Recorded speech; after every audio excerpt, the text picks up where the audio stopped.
বঙ্গোপসাগরে একটি লঘুচাপ সৃষ্টি হতে পারে শীঘ্রই। এর প্রভাবে দেশের উপকূলীয় এলাকায় আগামী শুক্রবার থেকে বৃষ্টি হতে পারে। এই বৃষ্টি ৩ দিন থাকতে পারে। শুধু উপকূলীয় এলাকা নয়, বৃষ্টি হতে পারে রাজধানী সহ দেশের বিভিন্ন অঞ্চলে।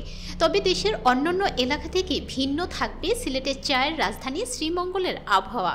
মৌলভীবাজারের আবহাওয়া অফিসের তথ্য অনুযায়ী বৃষ্টির পর বাড়তে পারে শীত। গত সোমবার সকালে দেওয়া আবহাওয়া অধিদপ্তরের পূর্বাভাসে বলা হয়েছে, মৌসুমের স্বাভাবিক লঘুচাপ এখন দক্ষিণ বঙ্গোপসাগরে আছে। এর একটি অংশ উত্তর বঙ্গোপসাগর পর্যন্ত বিস্তৃত। আগামী ২৪ ঘন্টার মধ্যে লঘুচাপ সৃষ্টি হতে পারে। গত সোমবার দেশের সর্বনিম্ন তাপমাত্রা রেকর্ড করা হয় মৌলভীবাজারের শ্রীমঙ্গলে ৯.২ ডিগ্রি সেলসিয়াস, আর রাজধানীতে আজ তাপমাত্রা ১৩.৯ ডিগ্রি সেলসিয়াস।